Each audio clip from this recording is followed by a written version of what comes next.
Magandang umaga Luzon, Visayas at Mindanao. Narito na ang nagkakaisa at pinakamalawak na pagbabalita sa pangunguna ng Presidential Communications Office.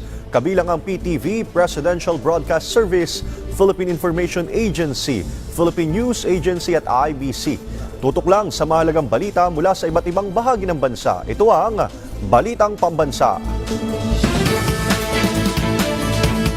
Ngayong umaga sa Balitang Pambansa, Pangulong Ferdinand R. Marcos Jr. agad na pinulong ang ilang kalihim na mga ahensya at kagawaran ng pamahalaan para i-review ang panukalang 2025 national budget. Pangulong Ferdinand R. Marcos Jr. tiniyak ang kaligtasan ni Mary Jane Veloso habang nakakulong sa Pilipinas. Indonesian government pinasalamatan ng Pangulo.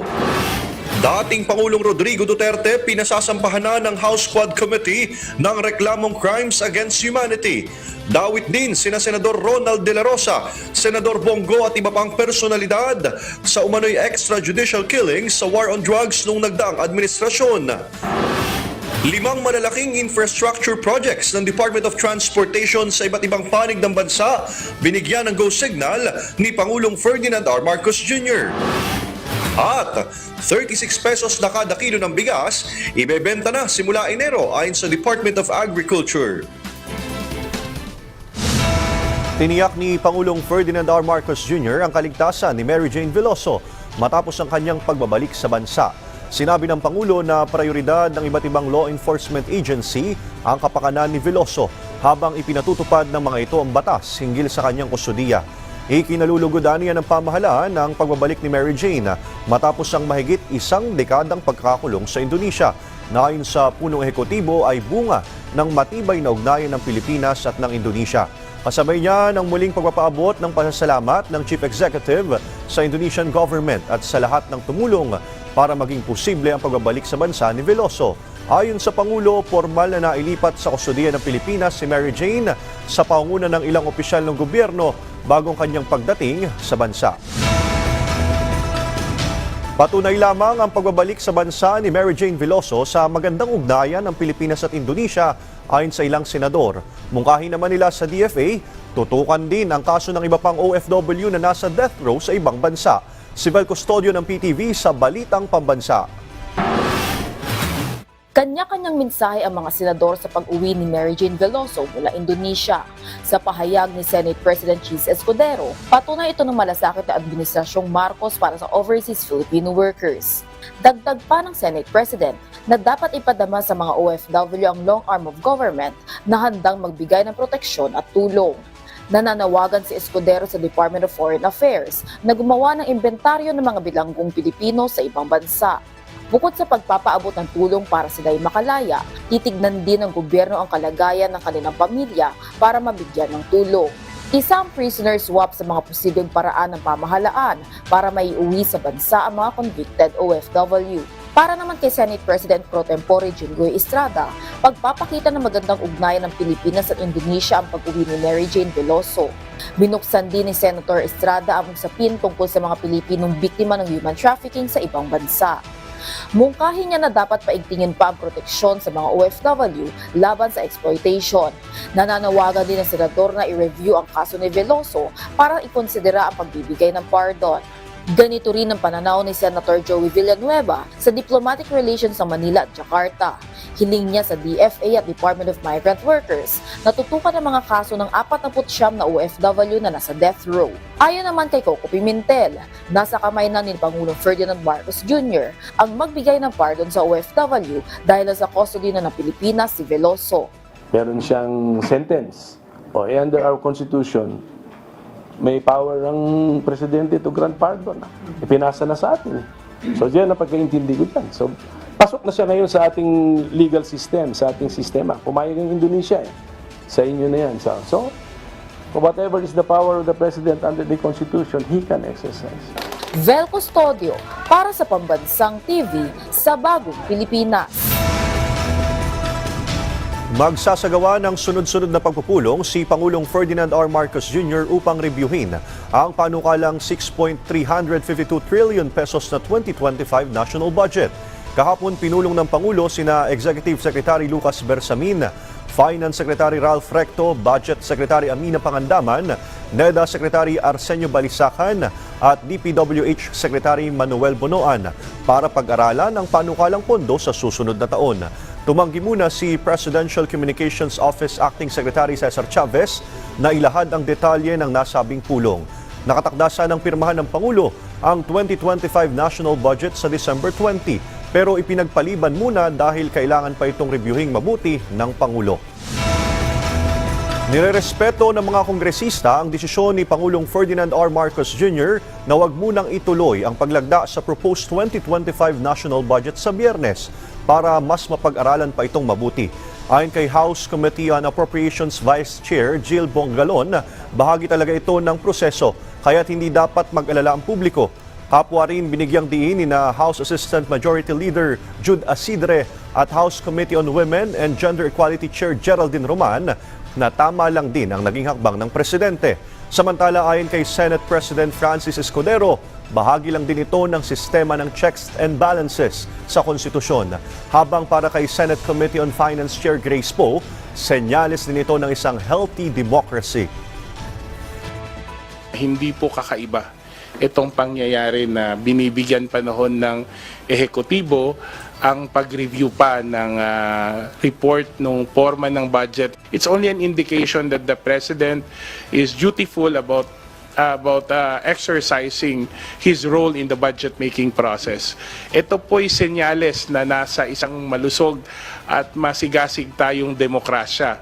Kudos sa ating Pangulo at we look forward to a better. Alam mo, lahat naman ng mga bagay sa mundo na-improve naman yan, di ba?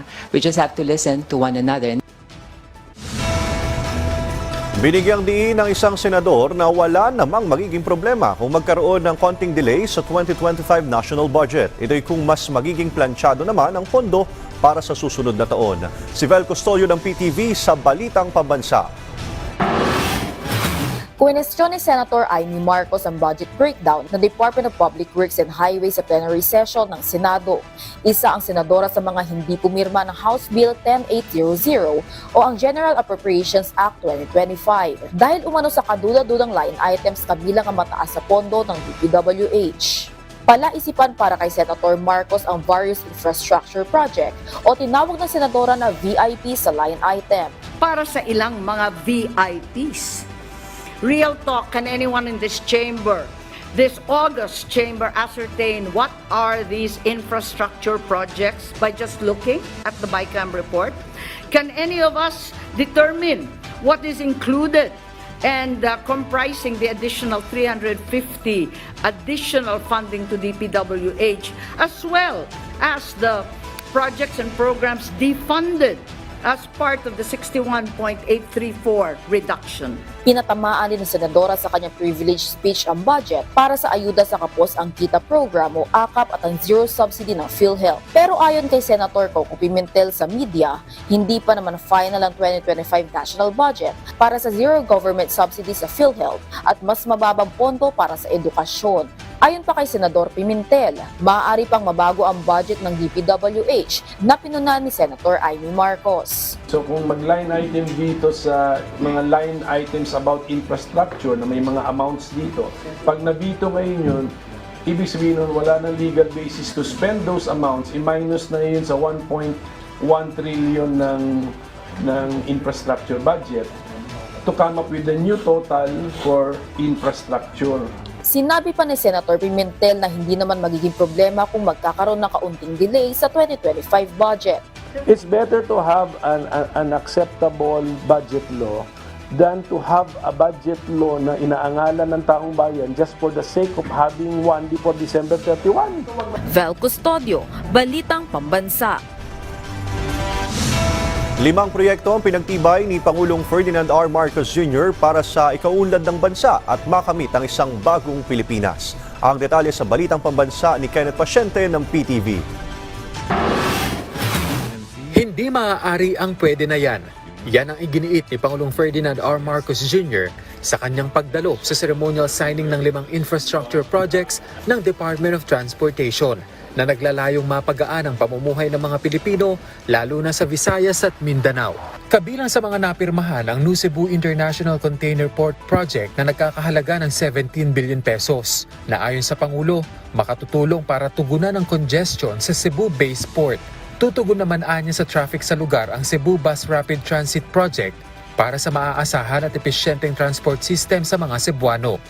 Costing over 28 billion pesos, this modern bus network will connect key parts of Cebu City, making daily commuters easier in their commute and more comfortable. Ipinunto rin ng Pangulo na mas mapapalakas pa ang turismo sa probinsya ng Bohol sa pamamagitan ng Bohol Panglao International Airport PPP Project Concession Agreement na layong i-develop ang naturang paliparan gamit ang pondo na aabot sa 4.5 billion pesos. Giit ng punong ehekutibo, inaasahang makakalikha ang proyektong ito ng 15 milyong piso sa taunang kita sa unang 5 taon, natataas pa sa 200 milyong piso bawat taon matapos ang concession period ng proyekto. But more than just the revenue, its true success will be the number of lives that it will change for the better in Bohol.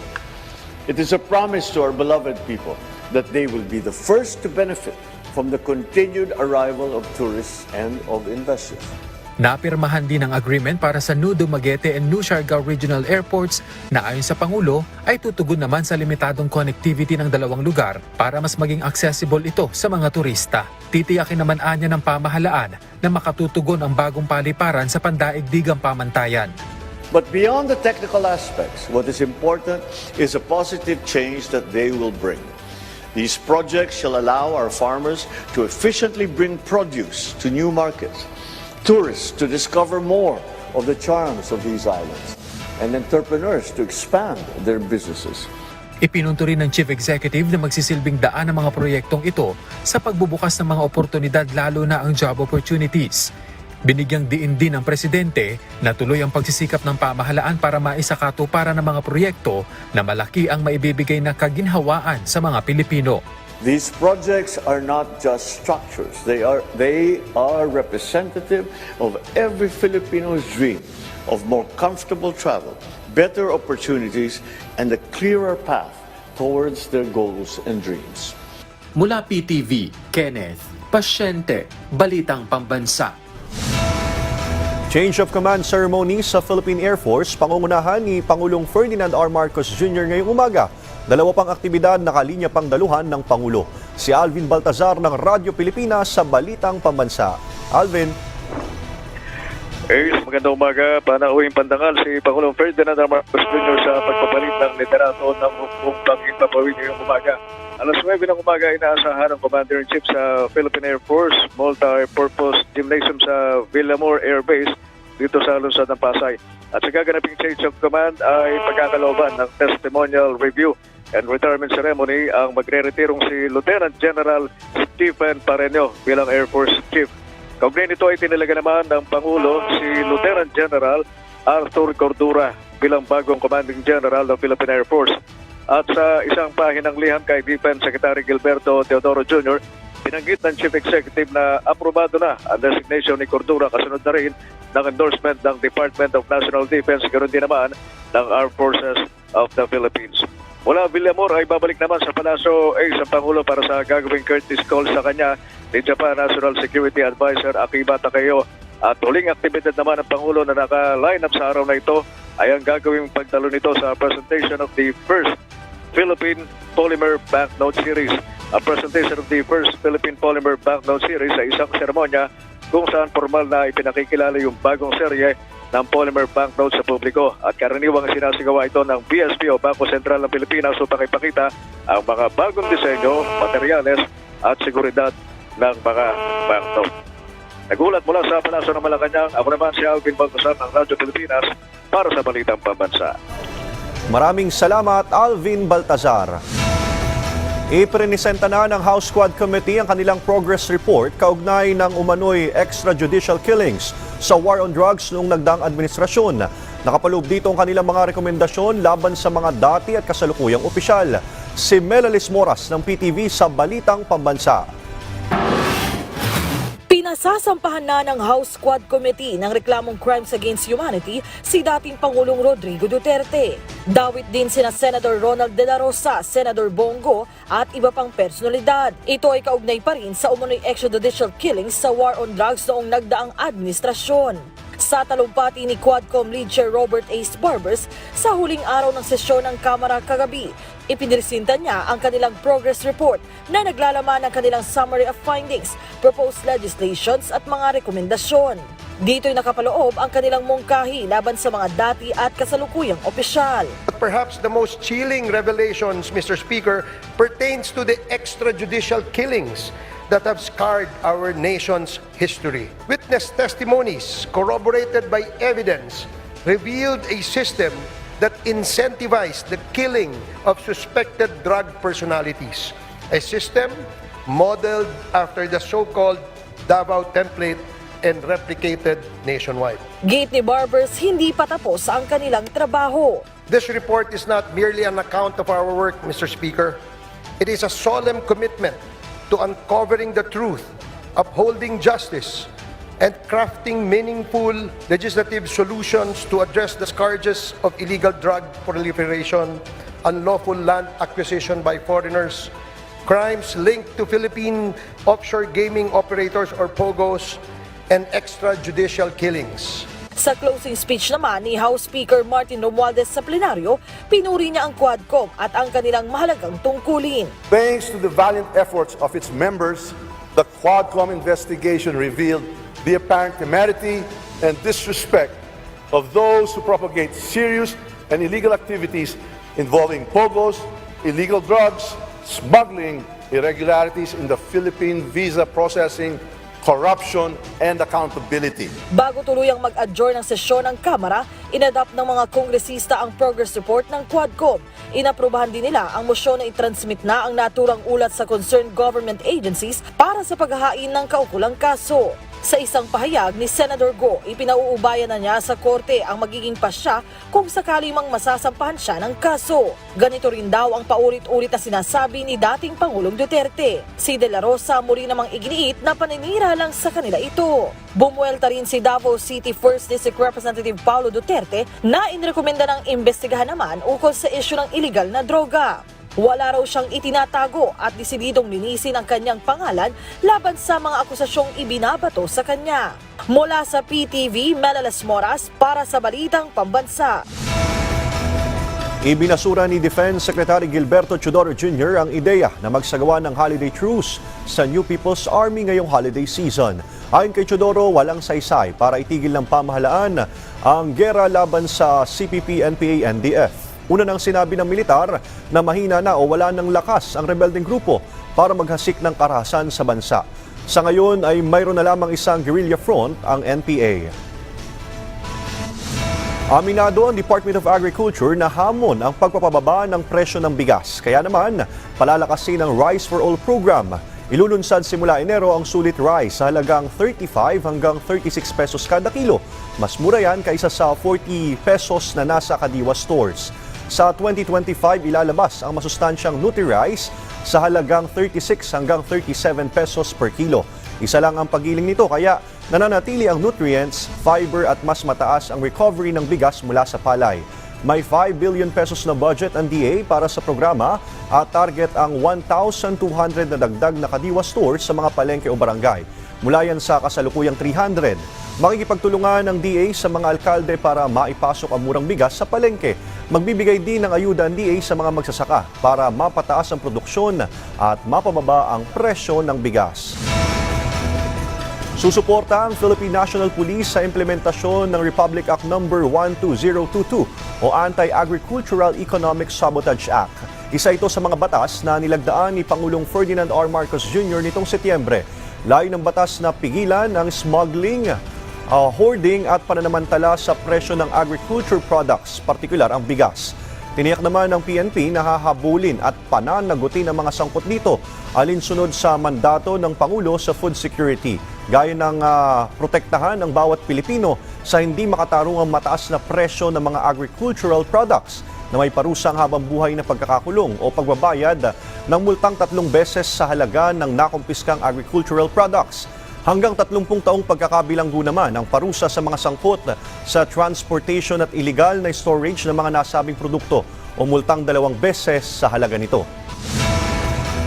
Binagsa ng mga mamimili o balita mula sa PNA, kinukonsidera ngayon ng Kamara ang 1 taong suspensyon sa premium contribution ng PhilHealth members. Ayon kay House Speaker Martin Romualdez, ito'y kaugnay ng isinasagawang investigasyon ng Chamber hinggil sa financial stability ng PhilHealth, kung saan kapag lumabas sa investigasyon na mayroong surplus fund o underutilized resources ang ahensya, magre-rekomenda ang House of Representatives ng 1-year moratorium sa kontribusyon ng paying members. Ito magsisilbing relief measure ng Kamara sa mga kababayan nating nakikipagbuno sa inflation at tumataas na presyo ng mga bilihin. Gate ni Romualdez, ang investigasyon ay hindi para masisi o hindi para may masisi, kundi para makahanap ng solusyon sa problemang kinakaharap ng bansa. Gayon din ang pagsiguro na ang bawat piso na ambag ng mga miyembro ay nailalaan para sa kanilang benepisyo.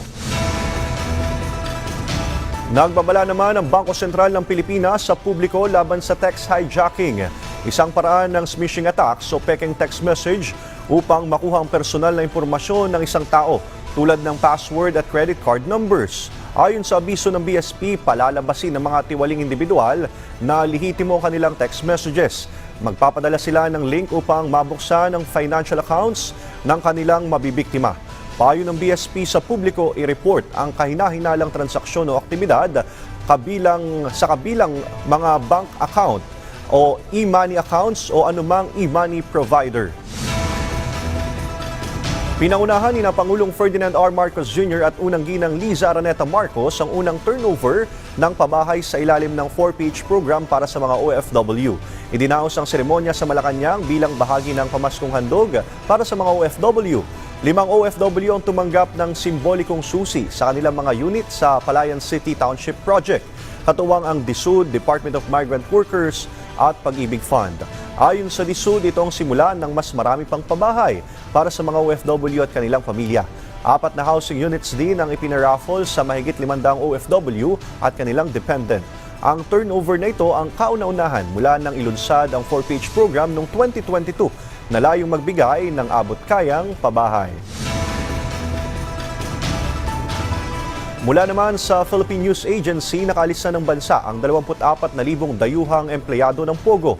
Ayon kay Immigration Commissioner Joel Anthony Viado, mayroon pang 8,000 empleyado ang nag-apply para i-downgrade ang kanilang work visa upang maging visitors visa. Tiniyak naman ni Viado na tutugisin nila ang natitira pang empleyado ng POGO. Paalala ni Viado, kailangang umalis ng bansa ang mga dayung empleyado ng POGO sa buwang ito. November 5 nang ilabas ni Pangulong Ferdinand R. Marcos Jr. ang Executive Order No. 74 na layong ipagbawal ng POGO operations sa bansa. Balita pa rin mula sa Philippine News Agency na inikas na ang nasa higit 6,000 residente mula sa 5 barangay sa Canlaon City na nasa loob ng 6-kilometer permanent danger zone. Ayon sa pamahalang lungsod, na-relocate na ang higit 2,000 pamilya nitong Martes. Pansamantalang naninirahan ang mga pamilya sa 9 na evacuation centers sa lugar. Kabilang sa mga barangay na naapektuhan ay ang Pula, Masulog, Linutangan, Malaiba at Lumapaw. Samantala, pinahihintulutan naman ng LGU ang isang nakatatandang lalaki sa pamilya na bisitahin ang kanilang mga sakahan tuwing umaga at hapon. Ito'y para mabantayan ng mga residente ang kanilang mga pananim at livestocks. Kasama rin sa kanilang pagbisita ang mga otoridad para masigurong kanilang kaligtasan.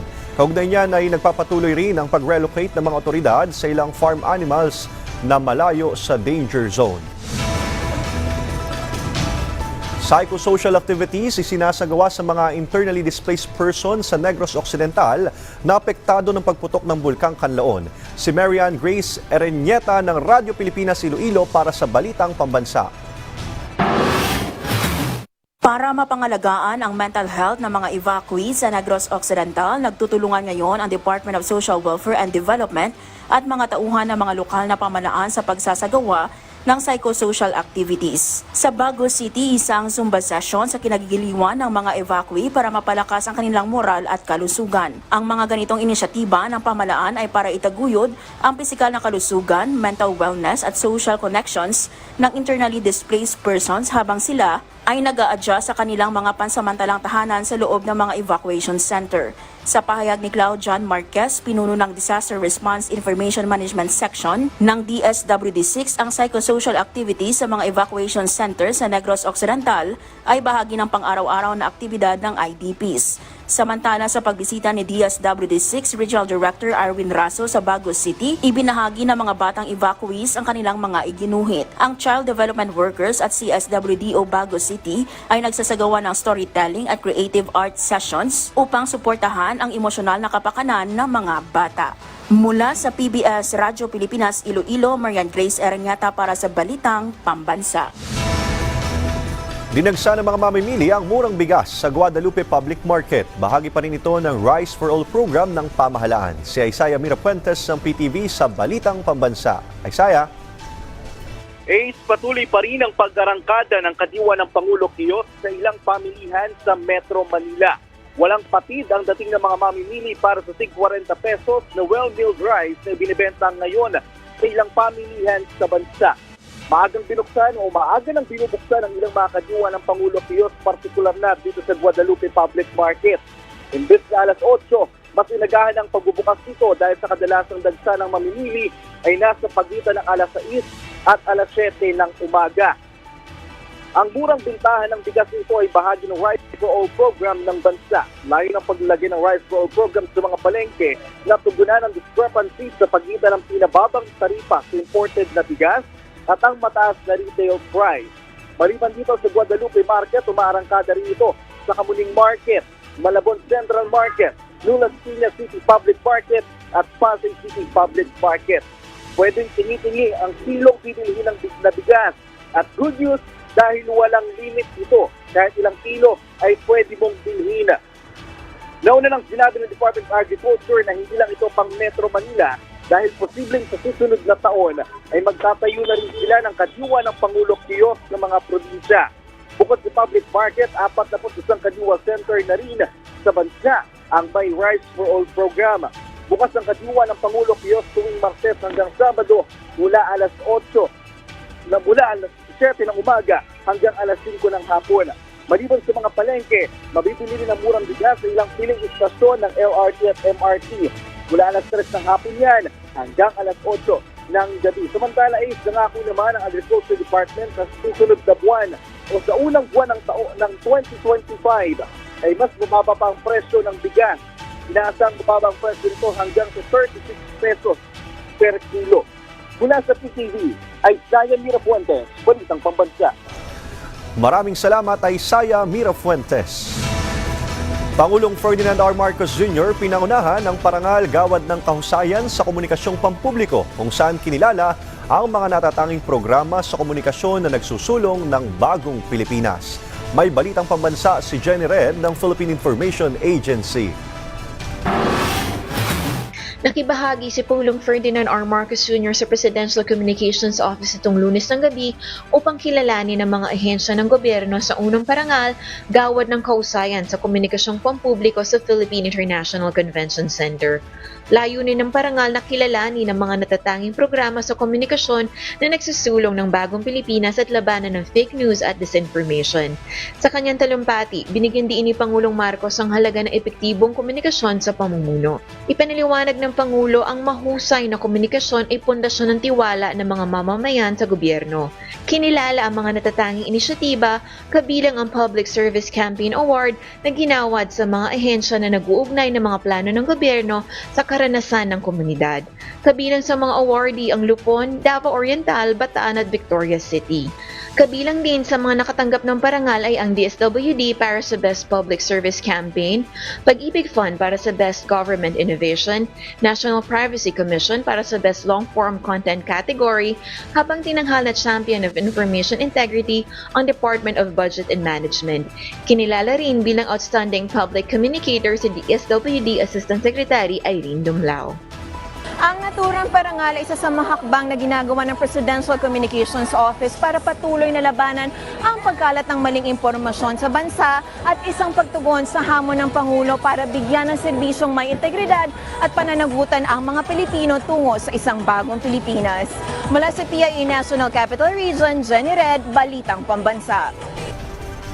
Ipagdiriwang naman ni Pangulong Ferdinand R. Marcos Jr. ang Pasko kasama ang First Family sa Malacanang Palace. Ito ang kinumpirma ni Presidential Communications Office Acting Secretary Cesar Chavez kahapon. Ito na ikatlong pagkakataon na magpapasko ang First Family sa palasyo. Samantala, maaari namang bumisita ang mga kababayan natin sa Malacanang para sa Misa de Gallo na nagsisimula tuwing alas 4 hanggang alas 5 ng umaga. Pwede ring mag-enjoy sa iba't ibang aktibidad na handog ng taras sa palasyo, kagaya ng live music, mga pagkain at rides. Magbubukas ang palasyo para sa mga nais bumisita ng alas 6 ng gabi at magsasara ng alas 11 ng gabi. Magtatagal ang naturang aktibidad hanggang sa December 23 ngayong taon. Maraming salamat sa pagsama sa amin ngayong umaga. Tumutok muli sa ating programa mamayang alas 12 ng tanghali kasama ang buong pwersa ng Presidential Communications Office. Ako po si Ace Medrano mula sa IBC 13 at ito ang Balitang Pambansa.